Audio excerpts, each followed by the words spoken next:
This video will show you how to sync your guest list up to your layout and how to seat your guests. From your project dashboard, head over to your Layout and Seating tab. You can have multiple layouts and multiple guest lists, so make sure that you are syncing up the proper layout to the proper guest list. To sync your guest list to your layout, from your layout page, head over to the Guests tab shown here on the right-hand side.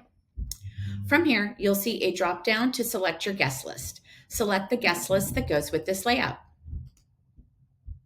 Once you've selected that, click Select Guest List for these two to sync up.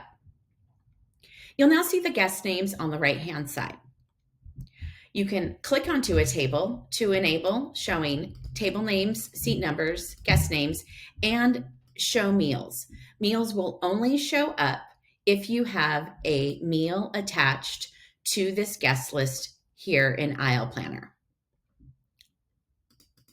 Heading back over into the Layout and Seating tab, now that your guest list is synced up, head over to the Seating tab. You'll see all of your guests located on the right-hand side. Their meal and dietary requirements from their guest record will be synced now to their seat once you are seating them. You can drag and drop guests over from the names on the right and over to their seat.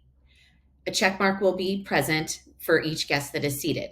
You can also start typing the name in, and the system will locate all guests with similar names for you to select from their guest record. You'll see the check mark here.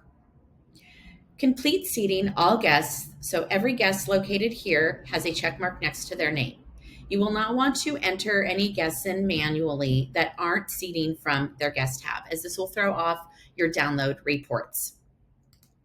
You can verify the number of tables, seats, guests on your list, and how many guests you have seated from right here.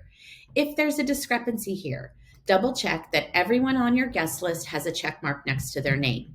If you are missing a check next to anyone's name, go ahead and seat that guest and check your numbers. If you have a discrepancy here with the number of seats, you'll also want to check that every guest table has been seated and that you have no additional tables shown here on your Seating tab. From your guest list, you can take a look at your RSVP summary page to get a holistic view of all events you have going on, all of the meals that you've added to those events, and everyone's RSVP status. You can seek a guest list up to a layout that is still incomplete. As you add guests into your guest manager and add meals and restrictions, those names will also populate here. If you have additional questions or need some assistance, reach out to customer support. Happy planning.